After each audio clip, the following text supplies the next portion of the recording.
Hello, everyone, and welcome. We're just going to let folks get into the Zoom room and we'll start in just about a minute. So get settled, get your materials, and we are so excited to welcome you.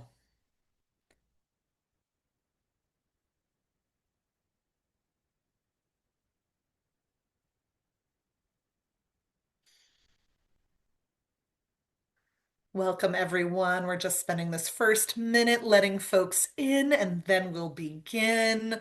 We're so grateful for you joining us today.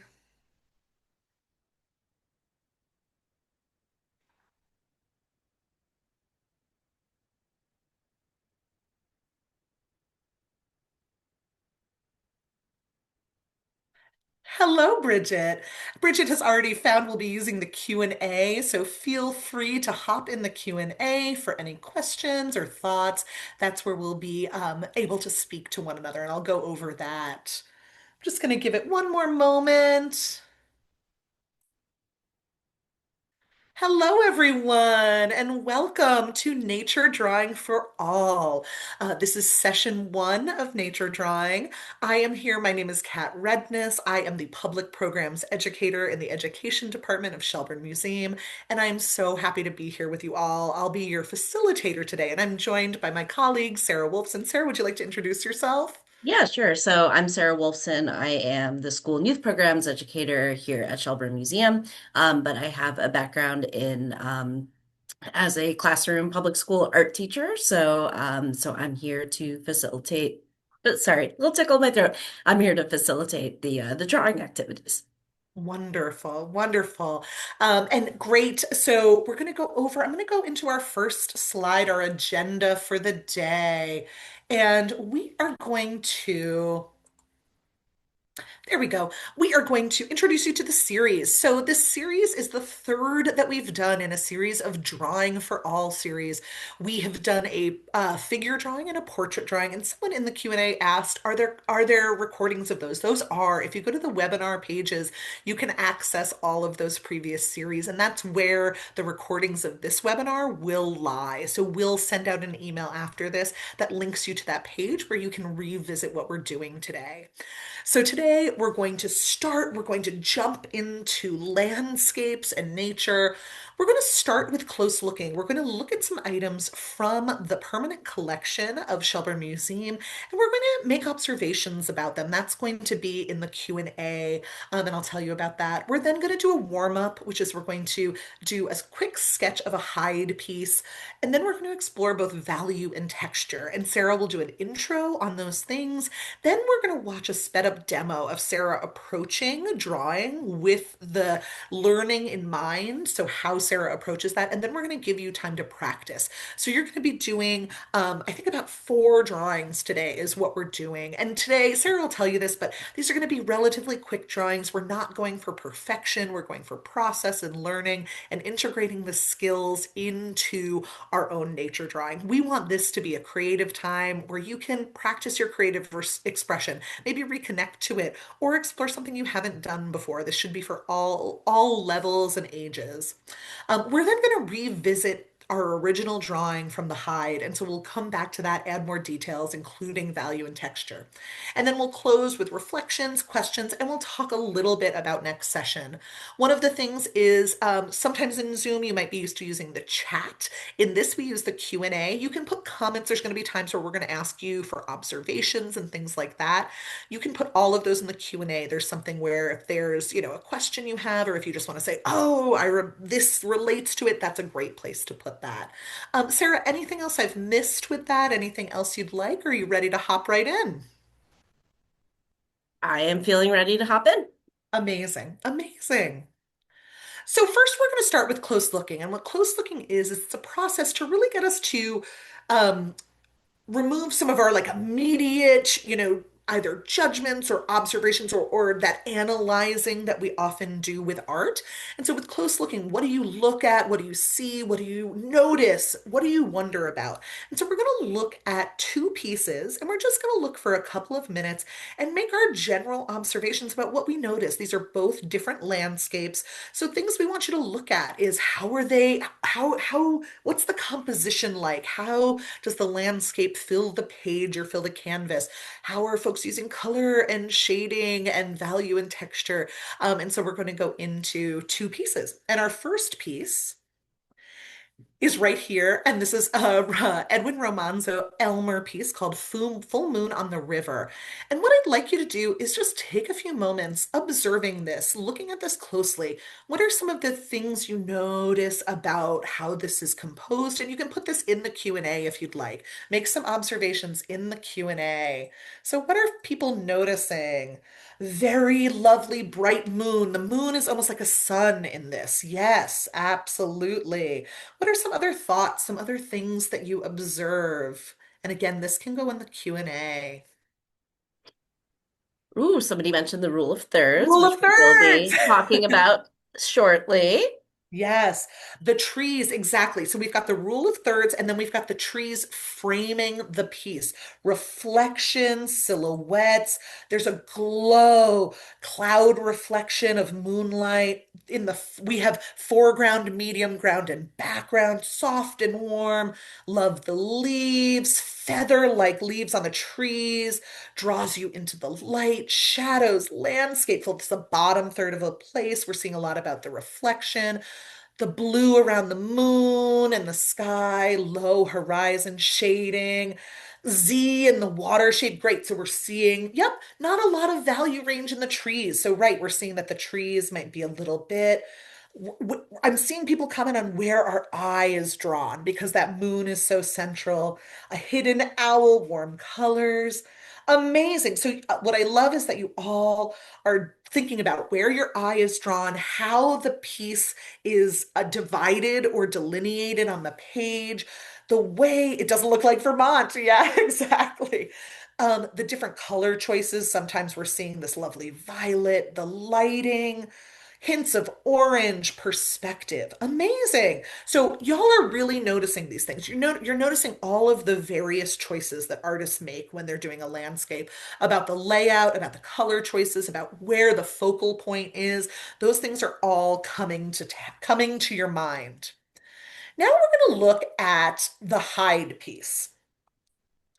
Whoop, I went back. There we go. So this is the hide piece. So I want to do the same thing. What are some things you're observing about this piece? So this is the same type of exercise. What are things that you notice about this piece? There's depth to this piece. Soft atmosphere. Yes. What else are we noticing? Softness, layers, calm, cool color scheme, softer contrast, layering and depth, brightness, detail. We're coming home. Yes, this is the Adirondack Mountains in Burlington Bay over Willard Street. This is by Charles Lewis Hyde. Atmospheric perspective, a dusty road, the mountains getting bluer as they Yep. go further. That's called Horizontal atmospheric perspective. atmospheric perspective, horizon line, again, foreground, background. We're seeing little details like steams from the boat divided in thirds again. Yes, with we're getting softer detail closer we get. Sense of movement and scale. Wonderful, strong foreground, lovely softness, and a pink wash. Thank you so much for these perspectives. We often start with close looking just as a way for us to get out of our heads of how we look at art because sometimes we just kind of brush through it. So, Sarah, do you want to talk through? We're going to start with the hide, and these are some of the things to remember as we're thinking of the hide. Yeah, Sarah, you want to talk through a couple of these? Yeah, absolutely. So the rule of thirds was mentioned a few times in the Q&A. And if you notice, I put it in quotation marks here, because as an artist, I don't really, really promote the idea of rules in art. However, it is something helpful to keep in mind when creating a landscape is the idea to create a strong composition is the idea of dividing the space up into thirds. So for example, in the Hyde piece, the foreground fills up the bottom third of this of the composition. The middle ground fills up the middle third, and then the kind of the mountains in the sky fill up the top third. So dividing a space into thirds, either horizontally or vertically, or both, is something to keep in mind. So we will be using that high drawing. We will be kind of drawing, kind of sketching from that in our warm up right after I'm done with this slide. So just some reminders would be as you're working to keep your drawing light and loose as you start. Another reminder would be to kind of loosely map out the whole drawing as you're going. So don't get bogged down by small details. Like we shouldn't be focusing on, capturing the perfect shape of this one small tree in the bottom of the artwork. You'll want to kind of quickly sketch and kind of move on so you map out the whole thing. And then another thing I would like to mention is the idea of using simple shapes for your trees, your mountains, and keeping in mind the idea of organic shapes versus geometric shapes. So, an organic shape would be something that you find in nature that you can't really define. So, like a blobby shape would be an organic shape versus an oval, which would be a geometric shape. So when you're drawing your mountains, you might want to think there might be some mountains that kind of have a triangular sort of vibe to it, but it won't be, a perfectly drawn triangle. So it would be something more organic. And the shape, the trees might be kind of more of like a blobby, kind of fuzzy, oval-ish shape. And so somebody is asking about the rule of thirds in the Q&A. I think I'll I get think that into was that right a as you were describing it. So Great. I think, Yep. yeah, And I yeah, can get into that. I can mention it briefly, in the as I talk over the video of me drawing. great. Should we head into the demo? Yeah, let's do it. Perfect. So this is a demo that Sarah did of her doing the exercise we're going to ask you to do. Hers is very sped up, so it's about one third of the time that you'll have, and we've sped it up. One thing we want to note, it's going to start out looking really light. We know that. And part of that is Sarah says keep marks light and loose. So we want you to pay attention more to where on the paper Sarah's drawing, and then you'll see as she goes back in, the pieces will get darker. So I just want to give that note. Um, and let's see this demo. Great. So one of the things I did here, I was working in a decent sized sketchbook, like a 9 by 12 sketchbook, and knowing that I had limited time, I created a small rectangle to work within. So that's something to consider. I just use a regular, just regular old writing pencil. So that would be an HB for this sketching sort of phase. I think for this drawing, since this one we're not going to be getting into any shading yet, I think just a regular HB writing pencil would do the trick. So I kind of use my fingers to sort of loosely measure out the third. So the bottom third for the foreground, I use my fingers to kind of divide the space up into thirds. So I added a line to define the foreground, and then here I'm just kind of very, very lightly and quickly kind of defining the where the mountains are, and then also by doing that, the lake kind of fits in between the foreground and those mountains.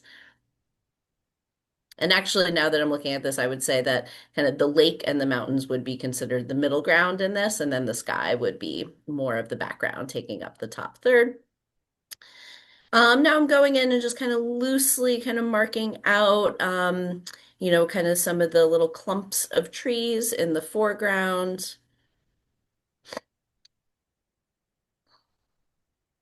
The very technical term clump. I love it. Clump, Yeah. yep, But it yep. is. That's how we refer to this. Yeah.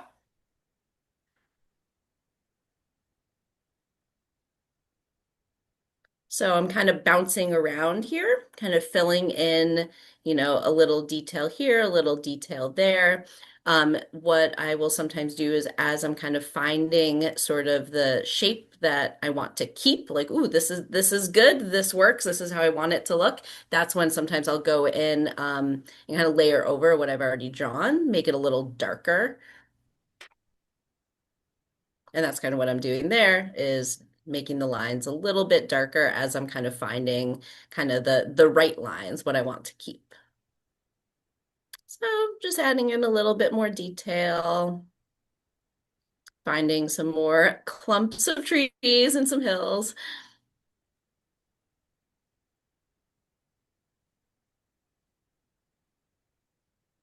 jumping around,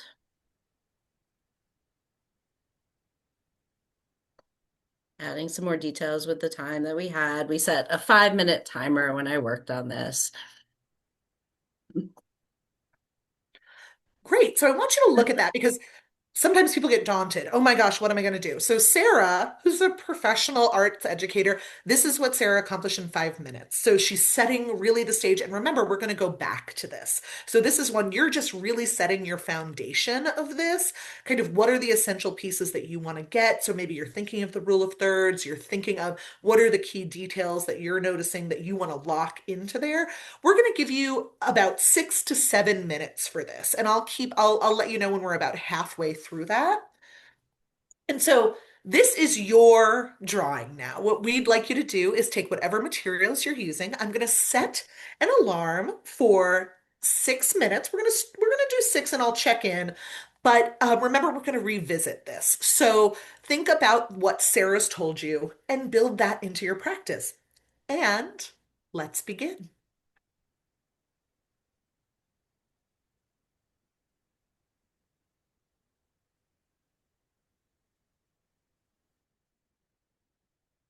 If you're just joining us, I saw some folks who may have just signed on.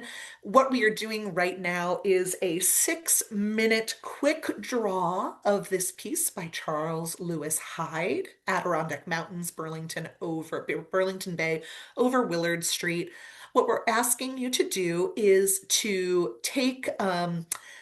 just create the foundation of this right now. So thinking about how it's composed on the page, what are some of the details you want to lock in, and we will revisit this drawing later. So you don't need to get all the details in.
We've gone just over 2 minutes. There's just under four left.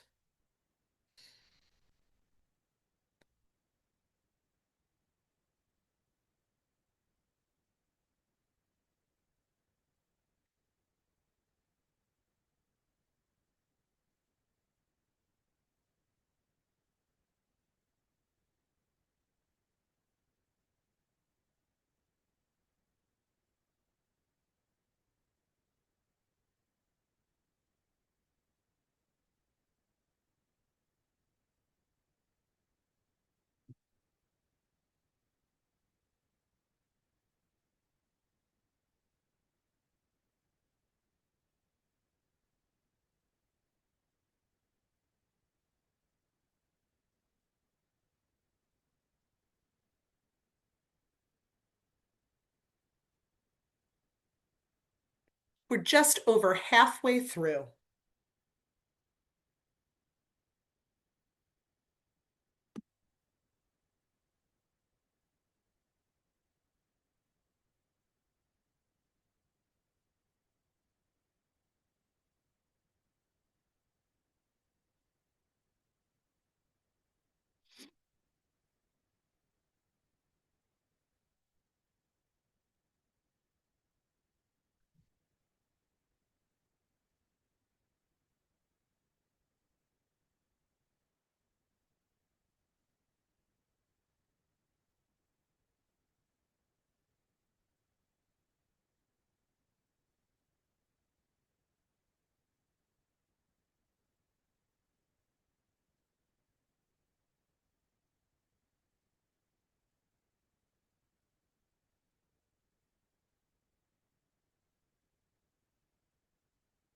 Just under 2 minutes left.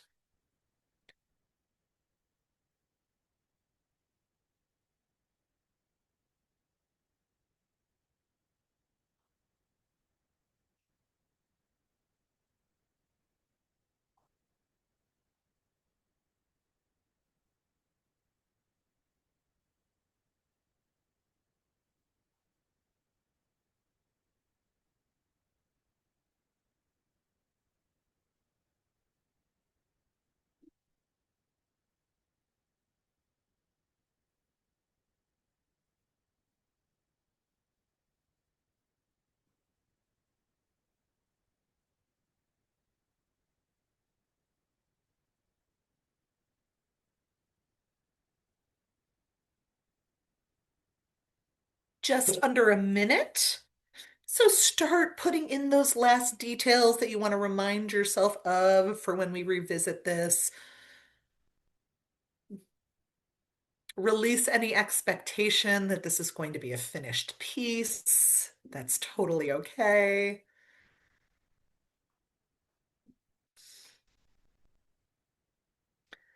30 seconds.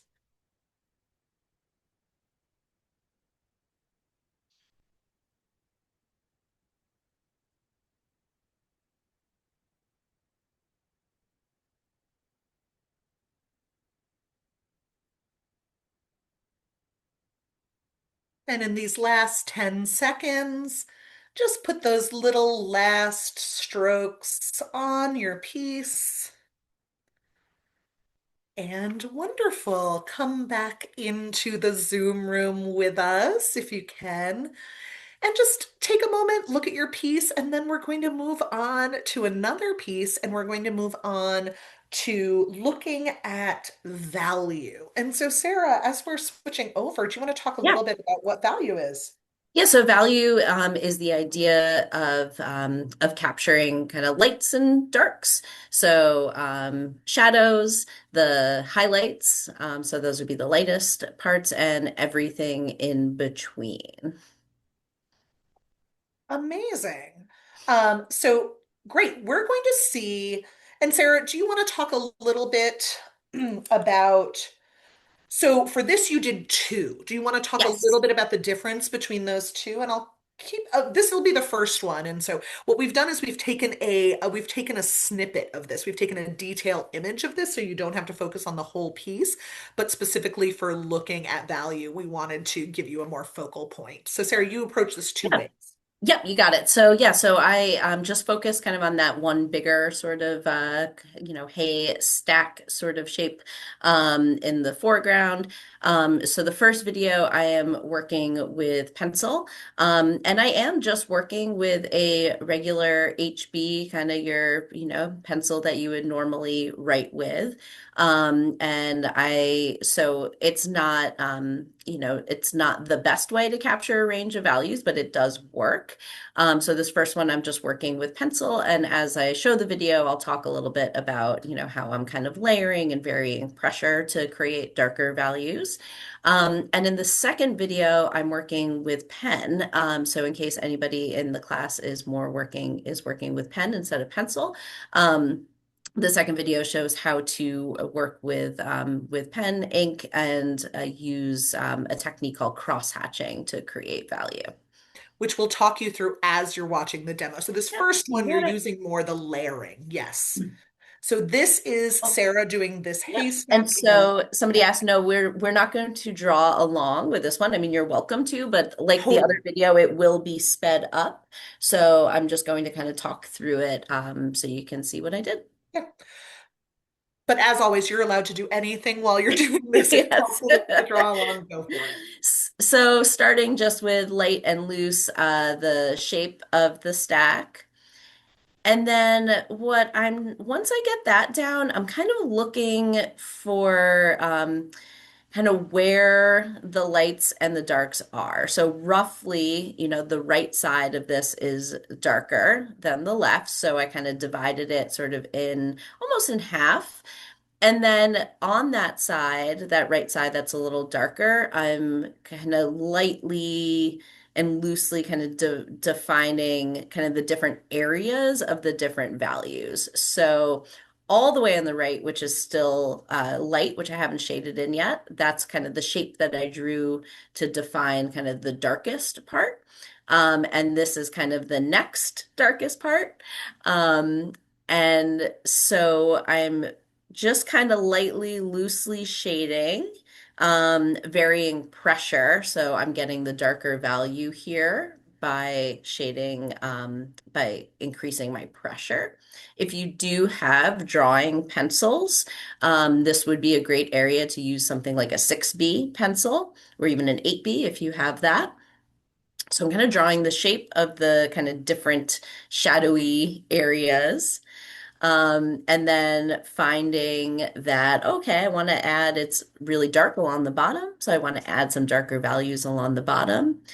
And then I'm creating kind of some of the lighter values over here on the left side, just working with pressure once again. Um, I'm adding some darker values by layering over things I've already done. When you're working with shading and value, you're always better off if you're not sure how dark to go. You're always better off kind of going a bit lighter because it's easier to make something darker than it is to lighten it back up. So your best bet is to go light and then you can always darken it later. And this would be another area where if I was using pencils with different hardnesses, this was probably where I would also go in with like a 6B or an 8B, something really dark.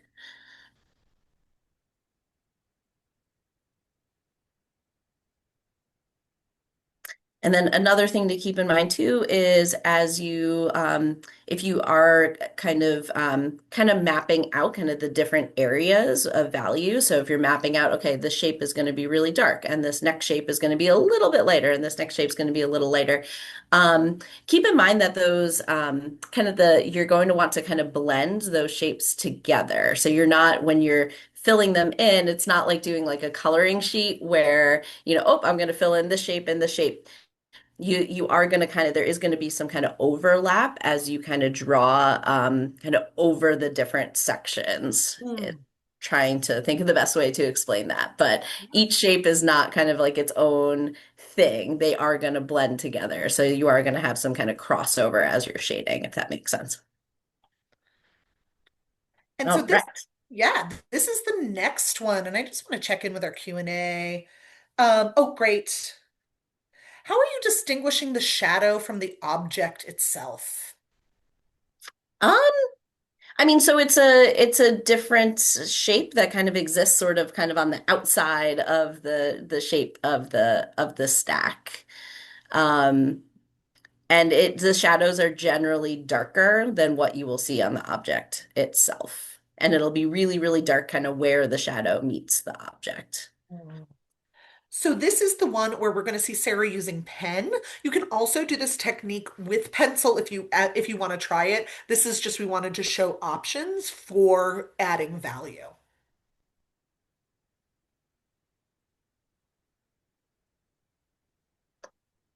Oh, you did I this with did, pencil. Yeah. yeah. Well, yeah, I did start with pencil to get the shape that I wanted. That's how I roll because I like to be able to erase if I want to.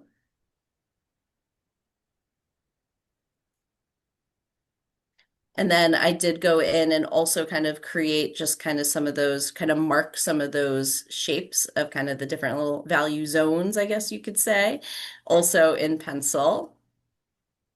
Now pen. All right, so this is a technique called cross hatching, which is essentially creating lots of little lines parallel to each other, and then cross over those lines with another set of lines.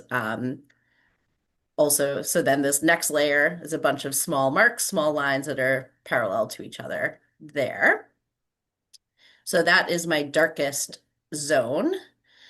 So this area is a bit lighter. And so what you will notice is that the marks are farther apart.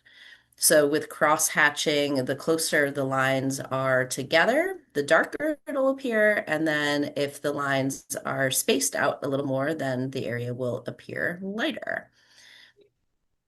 I noticed And you sometimes like when you were meeting the other crosshatching, you might have done a little bit to connect those as well. yep, yep, kind of a little overlapping there.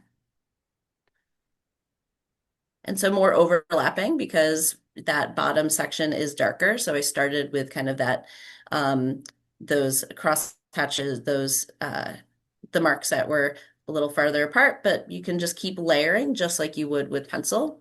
More marks, makes it look darker. You'll notice that, yes, it is sped up, but even when it's not sped up, you can work fairly quickly with this. You don't need to worry about the lines being, perfectly straight and perfectly, equidistant apart.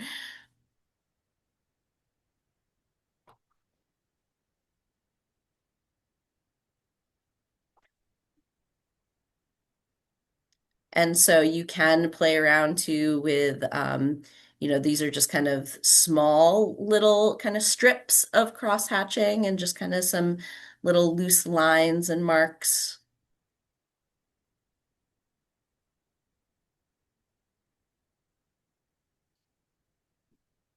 Sometimes the lines don't have to cross over each other at all.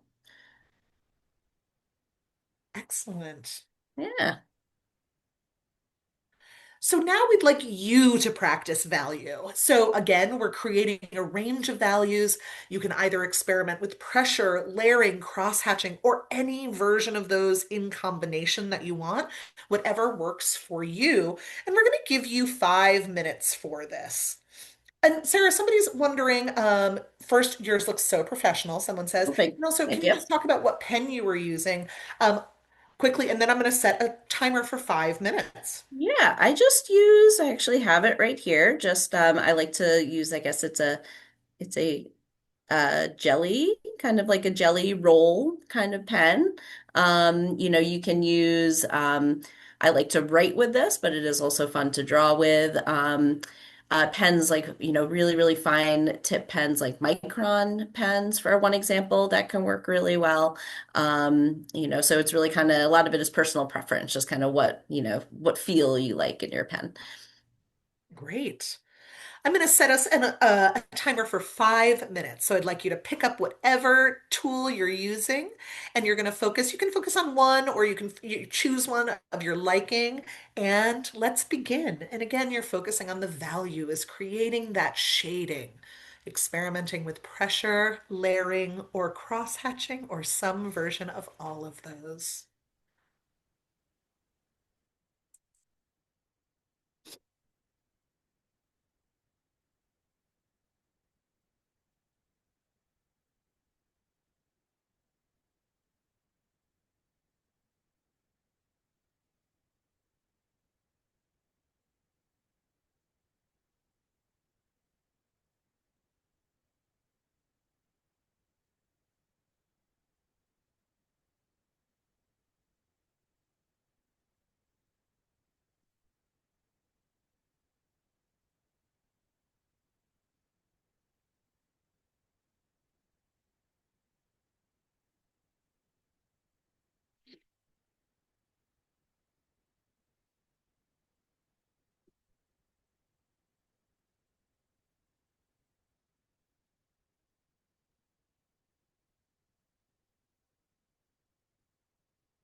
I am going to chime in and just kind of quietly answer a couple questions in the Sure. Q&A.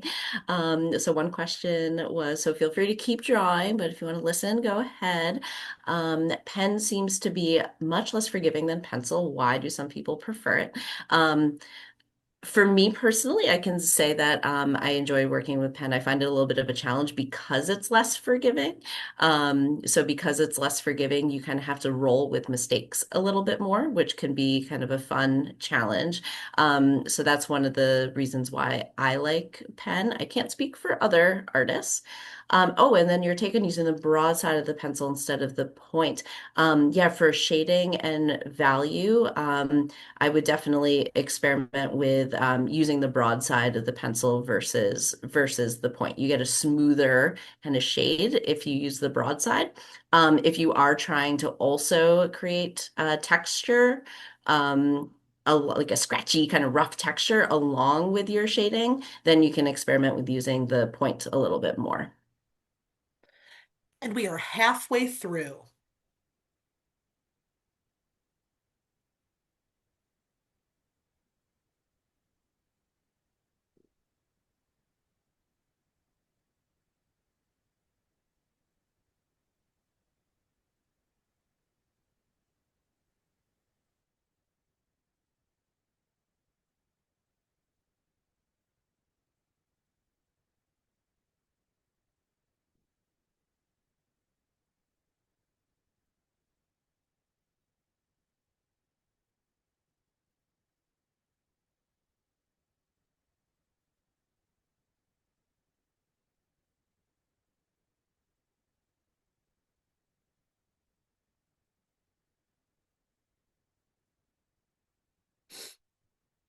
A minute and a half left.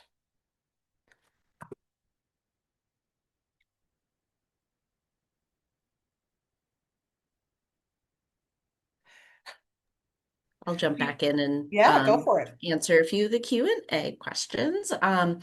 You there's no rules. You can use pen and pencil together if you would like. In my demo, I used pencil to kind of map everything out, and then use the pen to kind of start to fill stuff in. How do you resist using an eraser? It's just more just kind of for the challenge of it. I mean, you don't have to resist using an eraser, but if you choose to kind of create like a little limitation for yourself and resist using an eraser, it is kind of a fun little challenge on where to look for specialty pens and pencils. I'm in a rural area. I know it's hard to find art supplies in a rural area. If you're ordering online, I encourage people to seek out independently owned, art supply sources online. There's a great store in Burlington on Church Street an independent art supply store on Church Street in Burlington. But you can order things online. With pen, I can see how you got medium and dark, but there has to be a method with pen to show a light value just above. Yeah, to show a light value just above pure white with pen, that would be probably really, really short, small marks that are spaced far apart. Hmm. That was the end of our time. So I want to just give folks a moment to wrap up this piece. And then we are going to, well, and again, all of these things are things you can revisit. These will have these posted, so you'll have access to these images. You'll be able to revisit if you want to come back to these spaces and to this practice. So the next thing we're going to do is explore texture. Here we have a piece called Peaceful Pastures by Luigi Lucioni. On the left, you have the full image, and on the right, you have two different detail images. And we're going to give you some options of how to explore that. Sarah, anything you want to say here before we move into the demo? Let me get my camera back on. Um, Yes, so with this one here, yeah, so the whole image is overwhelming. So that's why we broke it down to a couple of different options to look at. So texture is, it's how something appears like it would feel. So in a drawing, that would be called implied texture. Because a drawing would be, or would be a 2D work, so it doesn't actually feel like something, but if it were the thing, how so implied texture is kind of how it would feel if you were actually able to touch it, versus something like sculpture where you can create actual texture. So there's in each of these little kind of close-ups, there's a variety of textures and a variety of different kinds of marks. So you'll notice that there's, kind of marks that are kind of like longer sweeping lines. You'll notice that there's marks that are kind of shorter, little kind of more curvy lines. Um, in the grass, you'll see, you'll also see different kind of values in the lines. You'll see that some of the lines are darker, some of them are lighter, and they kind of go in different directions. They cross over each other a bit. They don't cross over each other. Um, and in the tree, if you're looking at the tree leaves, the trees are kind of like a collection of like these little kind of like, little squiggly sort of things, like these little kind of round, kind of squiggles that are all kind of layered on top of each other, for lack of a better way of putting it. Very official, Um, layered squiggles. yeah, yep, Yeah. yep. I am a visual artist. Words are not my thing. You're doing So beautifully. it's all about just kind of, I know that your time to draw will be limited, but I do also recommend, taking a moment to just kind of look and just kind of notice, okay, this section has, short lines that are mainly vertical. This section has longer lines that are mainly horizontal. Oh, this one, the tree, yep, I can see those little scribbles. There will be layering involved, to kind of get those darker values. So the more lines and marks that are kind of piled on top of each other, the darker it's going to look. So yeah. Oh, it looks Great. like kale. Yeah, it does. I see that. It's very Kale-esque. Yeah. So this is Sarah's demo, and Sarah will talk through this. So Sarah chose the close-up of the tree, and that's closer up. So you're going to see, and it's interesting because I'll say at first, I didn't know which Sarah had chosen, and with this, as it comes, I start to see little choices that she's making. So Yeah. Sarah, yeah, tell us about it. Yeah, so I mean, I kind of lightly kind of defined that the kind of strip along the bottom, which looks like a nice grassy field to me. Um, so it was helpful for me to kind of pick out a section to start with.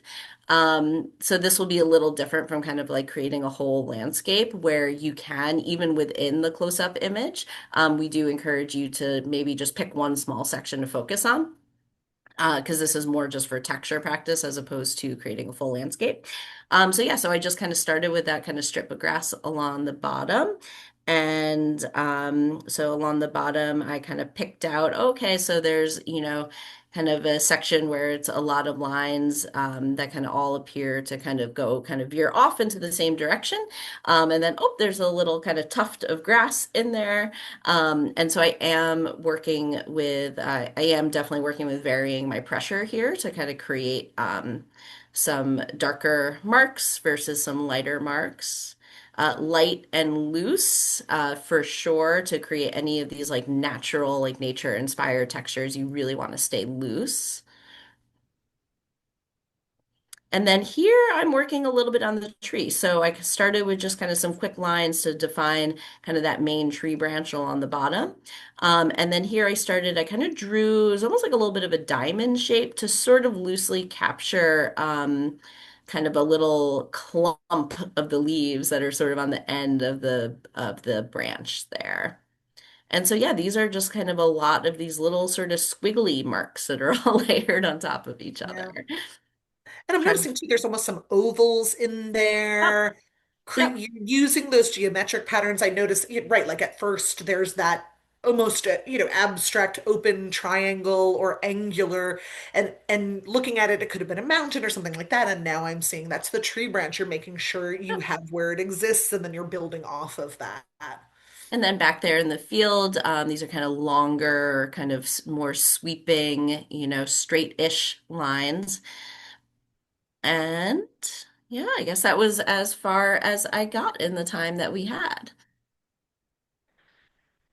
So now we'd like to invite you to practice with texture. And again, we're going to give you 5 minutes. We know this isn't going to get you a complete drawing, but that's okay. We want to make sure you have time to do all of this. So we're going to give you 5 minutes and think. long, short, different directions, shapes, and begin. You can choose any of these. So you can choose the whole image or one of the detailed images, or even zoom in more on one of the images that's here. You do not have to do these completely. So choose what speaks to you.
Somebody's asking if you'll receive a recording of this. Yes, absolutely. So, while don't feel free not to listen to me, I'll go over this again, but we will send out an email that has links to the webinar when it's up. Normally, that's within about 48 hours. So you can revisit these, look, give yourselves longer time for this. We want to make sure these are just, we're giving you the general ideas and diving in, but you're welcome to go back and dive deeper.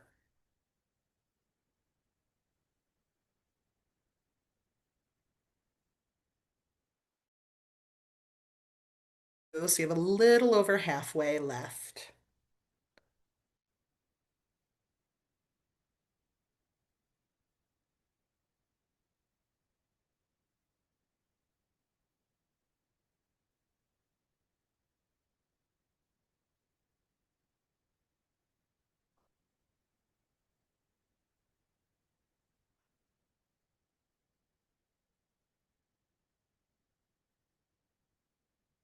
Sarah, there's a great question, which is how do you look back and forth between the reference images and your own paper? Do you take long looks, short looks? Is it an acquired skill? Does that depend on the person? Um, Good question. That's something I never really thought of before, so I appreciate that question. I tend to short looks back and forth, I think would be it.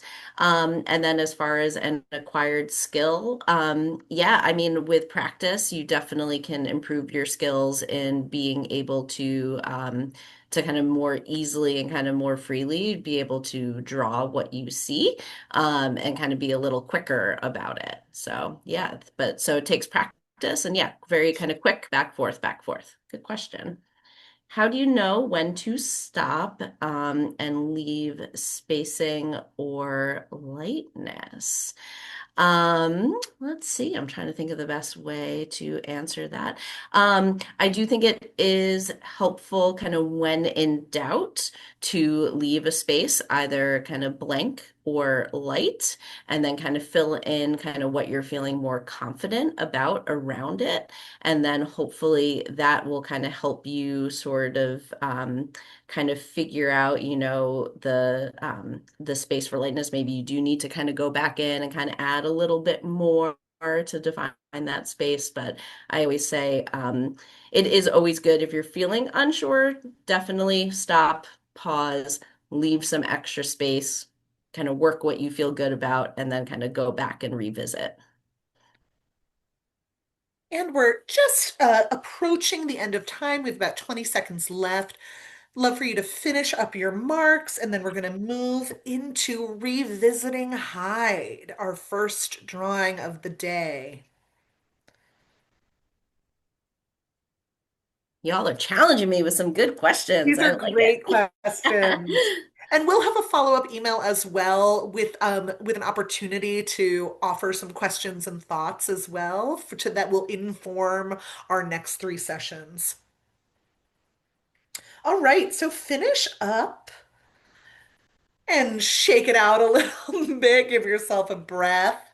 And then, so we're going to bring it all together. So we want you to go back to the hide drawing, what we did in the first session. If you missed that part, that's okay. You're going to start from scratch and you're going to start your hide drawing. Take it in, notice the foundation you've created. So we kind of worked on the rule of thirds, we worked on setting some of those larger shapes and details. And now we're going to build in what we've learned about value and texture. And it doesn't have to be with the whole thing, it could be with certain areas that you want to do that. So what we're going to do is because we're running a little short in time and we want to give people an opportunity to, we're going to give you 5 minutes, but again, you can revisit this and make sure you have this because we want to have a Q&A and we want to talk about next sessions as well. So I'm going to give you 5 minutes, revisit your initial drawing. This is Charles Lewis Hyde, Adirondack Mountains, Burlington Bay over Willard Street. So yeah, so the idea here is to, you can start drawing, but I'll just kind of share, see where you can add some value, see where you can add some texture. In the mountains in the background, you'll notice that the mountains that are farther away appear lighter. So you can experiment with that. You'll notice that, there's certain groups of trees that appear really dark and do kind of have a little bit of kind of like a fuzzier sort of texture. So you can experiment with that. This one is not really full of a ton of textures. So this is a great opportunity to experiment with value and a little bit of texture kind of where you can. There was a great question about if you're doing this from somebody who's already interpreted a landscape. So we're looking at paintings Mhm. of or etchings of landscapes that other people have already drawn, and we're responding to them versus natural landscapes. In some of the next sessions, we may also incorporate images from natural landscapes, images from the museum as well as some of the collection items. So we'll talk a little bit about that in future sessions. And we wanted And to what I dive can say is into that it. it can be a little easier to practice from an artwork versus directly from nature.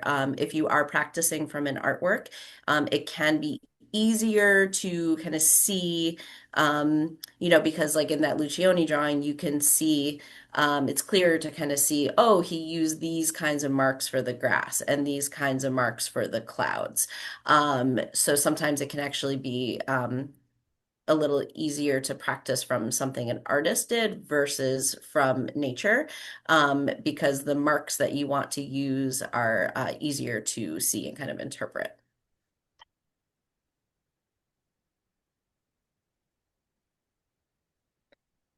About 3 minutes left.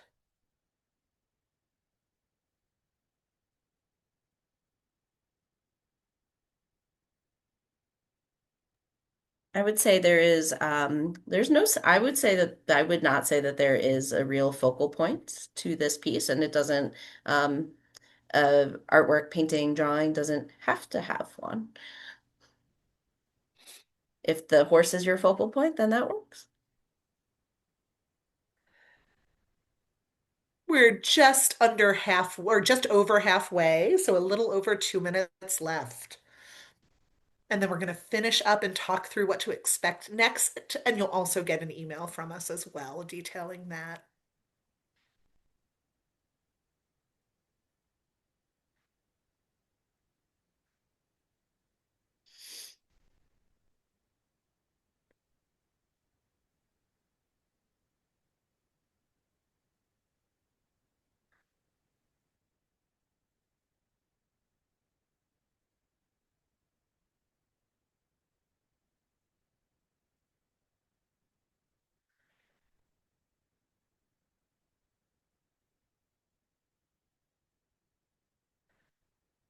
A minute and a half left.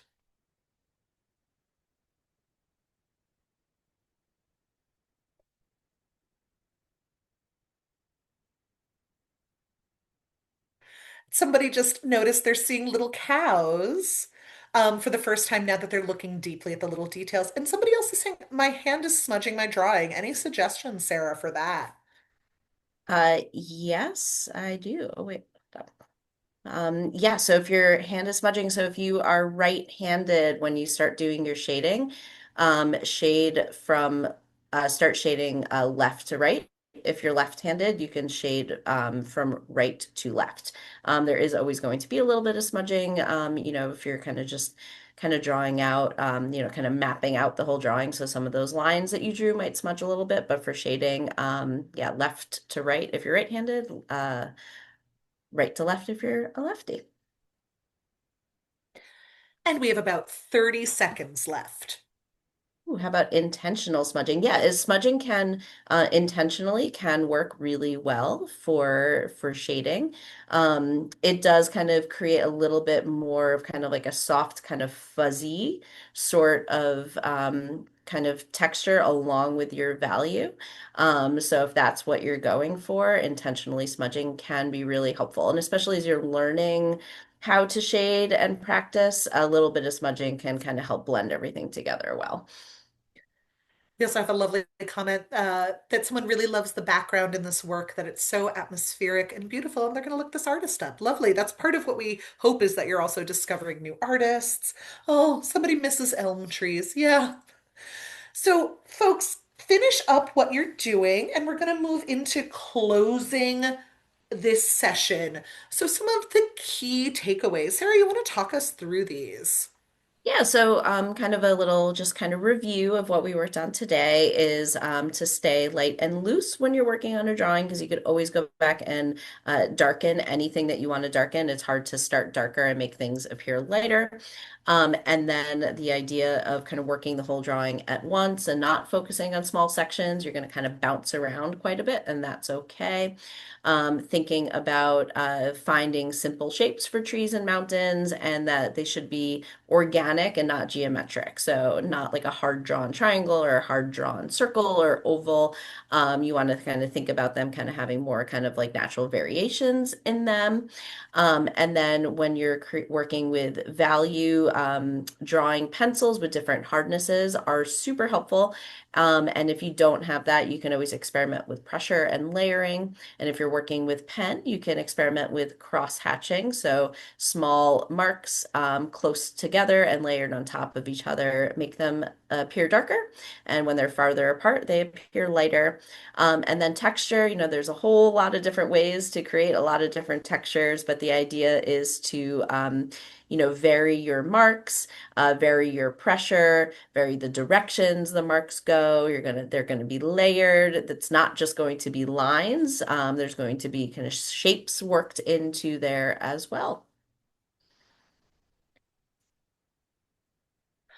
So feel free at this point, if there's any questions that you have about what we've done, or any comments, anything you'd like to share, feel free to put that in the Q&A. We want to go over just a couple of housekeeping things. For next session, we'll be focusing on trees and botanicals, so get excited for that. This is a little bit different than it was last year.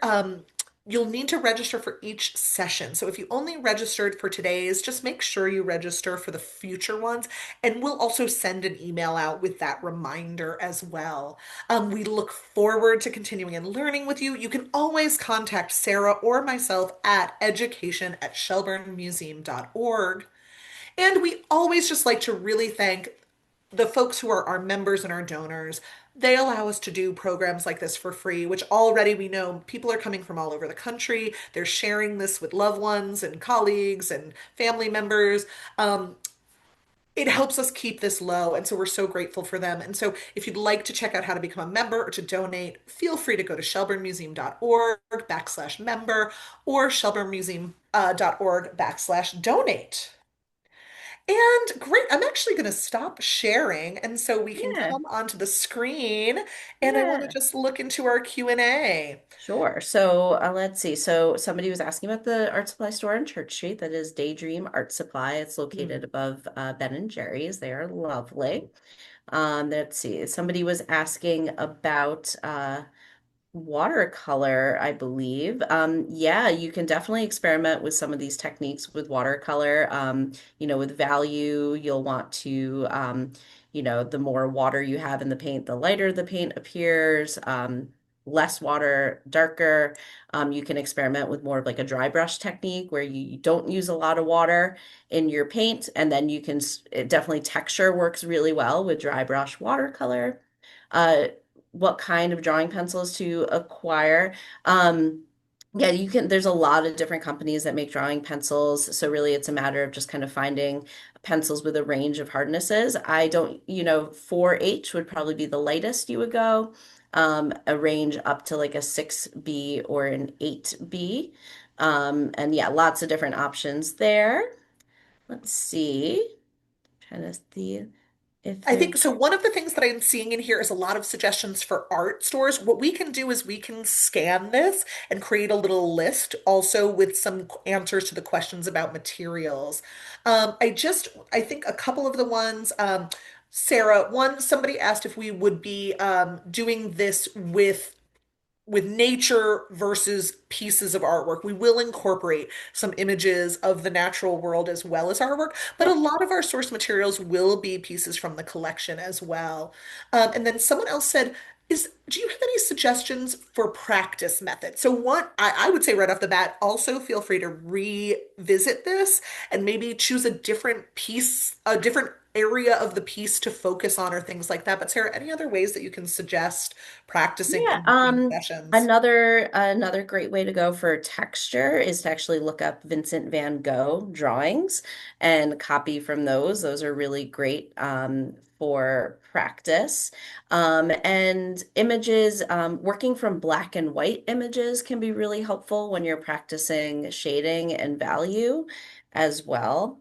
And then really just, for practice, you're welcome. I always say if you're going to create kind of an original artwork, you're going to want to work from your own source materials. So maybe you want to work from your own photograph or work outdoors. But if you're just practicing, I mean, I'd say just look up images, online that appeal to you of different landscapes or artworks from different artists and work from those because for practice, it's all fair game. We're a little bit over time. Thank you for those who have stuck with us through this Q&A. What we will do, yeah, and somebody said, look out your window too. Yeah, find what's around you. Yeah. If you have a bouquet, if you have a plant in your house, if you have a good vista, if you find a spot that inspires you. Um, we will make sure to get an email out by the end of this week or early next week with materials, with some of these suggestions for art supply stores, and also to make sure everybody has the registration link for the next session so that they can get registered for that. We also will include probably a little bit of a survey that just talks about feedback from the session, if there's anything you'd like us to focus on more or anything that you have questions about and would like us to explore. Sarah, any last things that you'd like to say? Next session, oh, great question. Next session is in 2 weeks. So the four sessions are February 4th and February 18th, and then March 4th and March 18th. So we'll have four sessions and we'll explore all of these options. And next time will be trees and botanicals. So a little more focused in on specifics. We're so incredibly grateful for you all today. Thank you so much for joining us for Nature Drawing for All. Thank you, those who are returning and who have attended our art making sessions before. And thank you to everybody new here. Sarah, such a joy to create with you Of and learn course, with as always, you. Kat. Looking forward to Ah, the next one. all right, we appreciate you all. Have a wonderful day.